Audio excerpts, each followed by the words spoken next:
बिस्मिल्लाहिर्रहमानिर्रहीम। अस्सलाम वालेकुम। उम्मीद करता हूँ आप लोग ठीक होंगे। अच्छा, वो लोग जो यूरोप का टूरिस्ट वीज़ा अप्लाई करना चाहते हैं वो इस वीडियो को देखते रहें। जो लोग कनाडा, ऑस्ट्रेलिया, न्यूजीलैंड वगैरह वो उन कंट्रीज़ में इंटरेस्टेड हैं, कुछ प्रीवियस वीडियोज़ मैंने अपलोड की हैं। वर्ल्ड वाइड किन कंट्रीज़ की टूरिस्ट वीज़ा की रेशियो अच्छी जा रही है, उसमें कनाडा, न्यूजीलैंड, ऑस्ट्रेलिया वगैरह, यूके सभी को मैंने डिस्कस किया है। तो उस वीडियो का लिंक आपको डिस्क्रिप्शन में मिल जाएगा, वो देख लें। ये वीडियो स्पेसिफिकली सिर्फ उन लोगों के लिए है जिन्होंने यूरोप का वीज़ा अप्लाई करना है और वो सोच रहे हैं कि यार कौन से कंट्री में अप्लाई करें। मतलब यूरोप का इस वक्त कौन सा कंट्री है जिसकी वीज़ा रेशियो बहुत अच्छी जा रही है। तो बिल्कुल शॉर्ट सी मैंने वीडियो बनानी है और जल्दी जल्दी सारी चीज़ें आपके सामने एक्सप्लेन कर देनी है।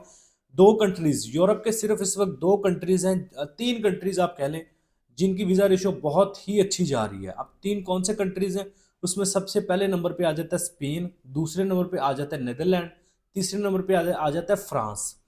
अब तीनों की एक डिफरेंट स्टोरी है, आपने समझना है अपनी प्रोफाइल के अकॉर्डिंगली। फॉर एग्जांपल, आप एक ऐसे बंदे हैं जिन्होंने इंडिविजुअली अप्लाई करना है, जिसने अकेले ने अप्लाई करना है, उसके अकाउंट में बैलेंस भी अगर देखे तो 18-20 लाख रुपए तक बैलेंस पड़ा हुआ है, वो भी नेदरलैंड को कंसिडर कर सकता है। अगर आप एक ऐसे बंदे हैं जिन्होंने अकेले बंदे ने अप्लाई करना है, 18-20 लाख 25 लाख बैलेंस पड़ा हुआ है, और वो बंदे ने अगर अप्लाई करना है तो वो नेदरलैंड को टारगेट करेगा। ये जो तीनों कंट्रीज मैंने आपको बताया है ना, नेदरलैंड, स्पेन और फ्रांस, इनकी वीज़ा रेशियो भी बड़ी अच्छी जा रही है पाकिस्तान से। इनकी अपॉइंटमेंट्स का भी इतना मसला नहीं है, मतलब बाय करनी पड़ती है, परचेज करना पड़ती है आपको, लेकिन मिल रही हैं, कोई इशू नहीं है सच। लेकिन इन तीनों की स्टोरी डिफरेंस इस तरह है, इन तीनों में इस तरह डिफरेंस आ जाता है। मतलब ये है ना कि तीनों की वीज़ा रेशियो तो अच्छी जा रही है, अपॉइंटमेंट का भी इशू नहीं है, फिर इन तीनों में से कौन सा कंट्री हम सेलेक्ट करें। तो इसके लिए आपको सबसे पहले देखना पड़ेगा आपकी प्रोफाइल के साथ कौन सा कंट्री इन तीनों में से रिलेट कर रहा है। मतलब देखिए, वीज़ा जब अप्लाई करने के लिए हमने डिसीजन लेना होता है ना, तो हमने बहुत डीपली जाकर डिसीजन लेना होता है, ताकि किसी किस्म की भी ना कोई रिजेक्शन का बायस ना बने।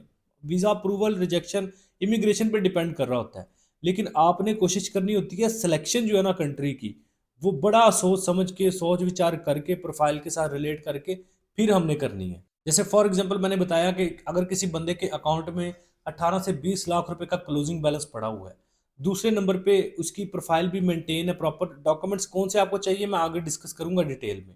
लेकिन पहले हमने कंट्री सेलेक्ट करना है कि स्पेन, फ्रांस और नेदरलैंड में से किस कंट्री को सिलेक्ट करें हम। तो अगर आप एक ऐसे बंदे हैं जिसके अकाउंट में 18-20 लाख रुपया पड़ा हुआ है, प्रोफाइल भी थोड़ी बहुत मेंटेन है, तो वो नेदरलैंड के लिए अप्लाई कर सकता है।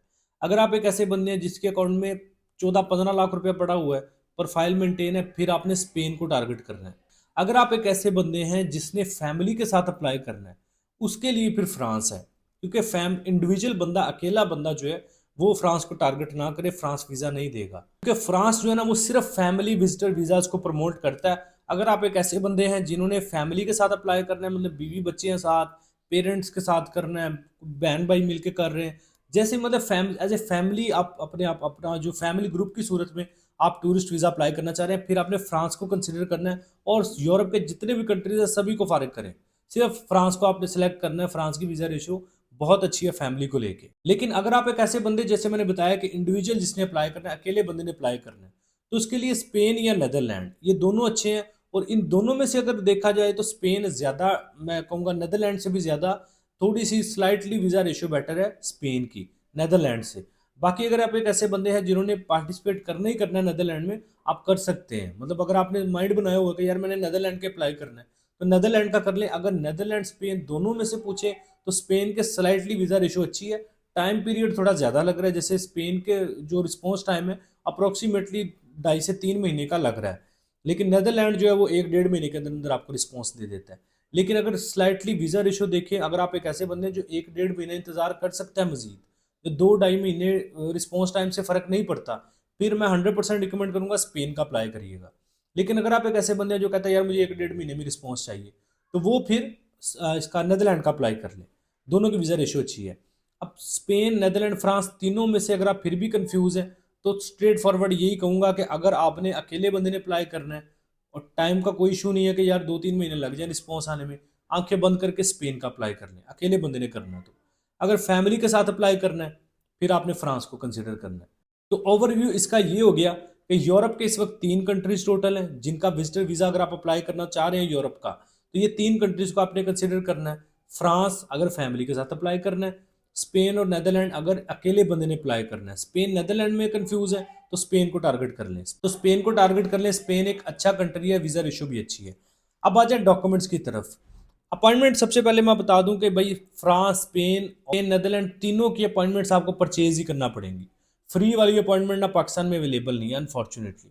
आप जब भी देखेंगे वो कहेंगे जी अपॉइंटमेंट नहीं है, अपॉइंटमेंट नहीं है। 2026 में भी अपॉइंटमेंट नहीं दिखती, लेकिन आप अगर लेना चाहें तो आपको आराम से मिल भी जाती है। मतलब आपको अंदरूनी खाते में कहले मिल जाती है और वो आपको बाय करनी पड़ती है, परचेज करना पड़ती है अपॉइंटमेंट, चाहे स्पेन की कहें, फ्रांस की कहें या फिर आप नेदरलैंड की कहें। सबसे पहले अपनी अपॉइंटमेंट आपने अरेंज करनी है। आपने अपॉइंटमेंट अरेंज करने के बाद अपनी डॉक्यूमेंटेशन करनी है। सबसे पहला स्टेप आपका अपॉइंटमेंट होना चाहिए। अपॉइंटमेंट आपको खरीदनी पड़ेगी लीगली। आपको अपॉइंटमेंट ऑफिशियली इनकी वेबसाइट्स पे जाके देख लें, चाहे बीएलएस की वेबसाइट पे जाके देख लें या फिर आप वीएफएस की वेबसाइट पे जाके देख लें। अपॉइंटमेंट आपको नहीं मिलेगी, वो आपको परचेज ही करनी पड़ेगी। सबसे पहले आपने अपॉइंटमेंट अरेंज कर लेनी है अपनी। अगर आप खुद कर लें वेल एंड गुड, नहीं आप नई अपॉइंटमेंट अपनी बुक कर पा रहे तो ये नंबर स्क्रीन पे चल रहे हैं, व्हाट्सएप भी है, कॉलिंग नंबर भी है, आप हमसे रब्ता कर सकते हैं। हम आपको ये अपॉइंटमेंट्स अरेंज कर देंगे। इनकी नहीं, सिर्फ और भी किसी भी कंट्री की अपॉइंटमेंट चाहिए होगी तो हम आपको प्रोवाइड कर सकते हैं। लेकिन स्पेसिफिकली अगर स्पेन, फ्रांस, नेदरलैंड इन 3 कंट्रीज की अपॉइंटमेंट चाहिए फिर भी हम आपको दे देंगे। वर्ल्ड वाइड किसी कंट्री की अपॉइंटमेंट चाहिए टूरिस्ट वीज़ा, विजिट वीज़ा की, तो वो भी आपको मिल जाएगी। तो मैं ये बिल्कुल नहीं कह रहा हमसे अपॉइंटमेंट लें, आप पहले खुद अपॉइंटमेंट कहीं से भी अरेंज कर लें। अगर आपसे नहीं हो पा रही फिर आप हमारी सर्विस लेके आप हमसे अपॉइंटमेंट अरेंज करवा सकते हैं। आपकी अपॉइंटमेंट अरेंज हो जाती है। सबसे पहला स्टेप आपका ये होना चाहिए।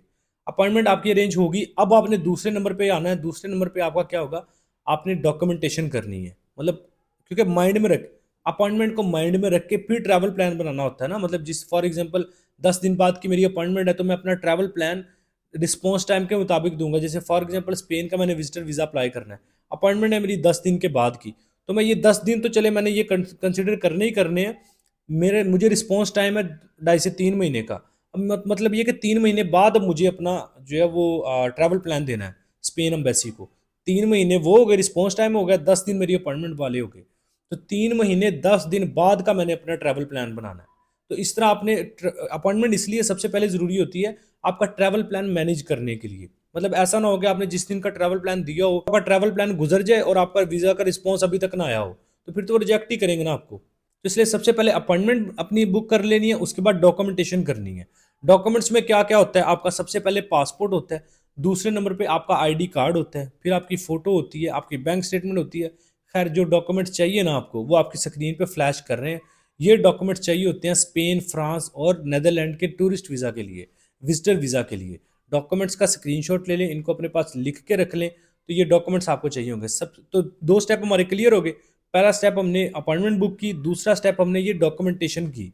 अब इन डॉक्यूमेंटेशन को लेके अगर आपका कोई क्वेश्चन है, मतलब इन डॉक्यूमेंट्स में कोई कन्फ्यूजन है, कोई डॉक्यूमेंट चेक करवाना है, डॉक्यूमेंट्स की असेसमेंट करवानी है, कभी मेरा वीज़ा लगेगा नहीं लगेगा, तो ये नंबर स्क्रीन पे आपके चल रहे हैं, व्हाट्सएप पे मैसेज करें या फिर कॉलिंग नंबर भी हमारा इनेबल है। मोस्टली हम व्हाट्सएप पे रिस्पॉन्स करते हैं, व्हाट्सएप हमारा चल रहा है। इस नंबर पे आपने व्हाट्सएप पे अपने डॉक्यूमेंट शेयर करके कह देना भाई मुझे स्पेन के लिए आप सबमिट करना है, ये असेसमेंट कर दें क्या मेरा वीज़ा लगेगा कि नहीं।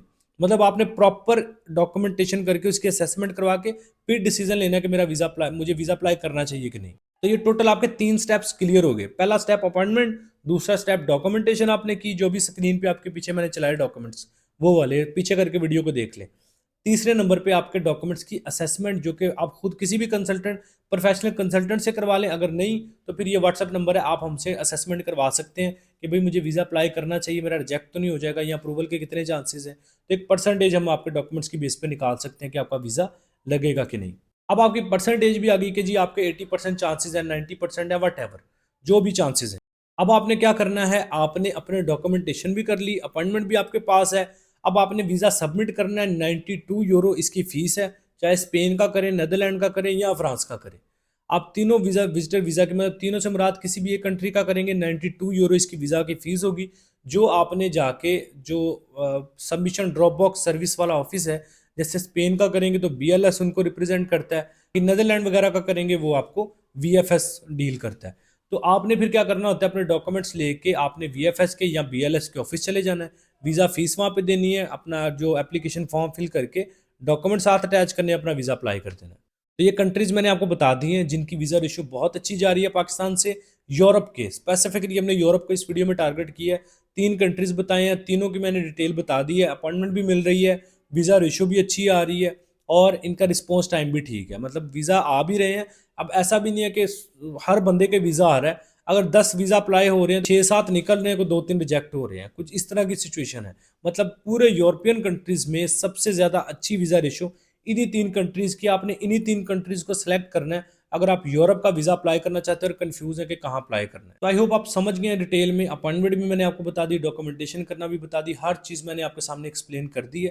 फिर भी कोई कन्फ्यूजन है अपॉइंटमेंट को लेके या डॉक्यूमेंट्स को लेके, ये नंबर स्क्रीन पे या व्हाट्सएप पे आप मैसेज कर सकते हैं। हम आपको विदाउट चार्जेस गाइडलाइंस दे देंगे। कोई भी सर्विस लेंगे उसके चार्जेस है, आपको गाइडलाइंस लेनी है, इन्फॉर्मेशन लेनी है, वो फ्री ऑफ कॉस्ट है। आप व्हाट्सएप पे मैसेज करें, इन्फॉर्मेशन ले लें कि भाई ये इन्फॉर्मेशन चाहिए या ये चीज़ समझ नहीं आई या अपॉइंटमेंट कितने की है, कितने दिन की मिलेगी, जो भी वट एवर इन्फॉर्मेशन चाहिए, डॉक्यूमेंटेशन से रिलेटेड इन्फॉर्मेशन चाहिए या वीज़ा सबमिट करवाने से या वीज़ा सबमिट हमसे करवाना है, सर्विसेज प्लस गाइडलाइंस हम आपको टोटली प्रोवाइड कर देंगे। आई होप सो कि ये एक बेसिक सी क्वेरी थी यूरोपियन वीज़ा को लेके। बहुत सारे लोगों के क्वेरीज थी कि यार यूरोप में कौन से कंट्री का वीज़ा रेशो अच्छा है, मैं टूरिस्ट वीज़ा अप्लाई करना है। उसमें फीमेल्स भी पूछ रही थी, मेल्स भी पूछ रहे थे, किसी ने कोई कंट्री टारगेट किया हुआ था, किसी ने कोई कंट्री किया हुआ था। भाई अभी फ़िलहाल बेल्जियम, पुर्तगाल, स्विट्ज़रलैंड, स्वीडन, इन बिल्कुल इनकी वीज़ा रेशो अच्छी नहीं है। स्लोवेनिया, स्लोवाकिया वगैरह की भी टूरिस्ट वीज़ा की वीज़ा रेशो अच्छी नहीं है। सिर्फ इन 3 कंट्रीज़ की विजिटर वीज़ा की रेशो अच्छी है, जो मैंने आपको बता दी है। इनको ही कंसिडर करना है आपने। तो उम्मीद है कि आपने इस वीडियो को समझ लिया है। जो भी बेसिक क्वेरीज थी वो मैंने सारी आपको बता दी हैं। वीडियो पसंद आई है, कुछ नया सीखने को मिला है तो लाइक करें, चैनल पे पहली दफ़ा है एवरी यूट्यूब चैनल को सब्सक्राइब करें, बेल आइकन प्रेस करें। अपना बहुत सारा ख्याल रखें, मिलते हैं नेक्स्ट वीडियो में। टेक केयर, अल्लाह हाफिज़।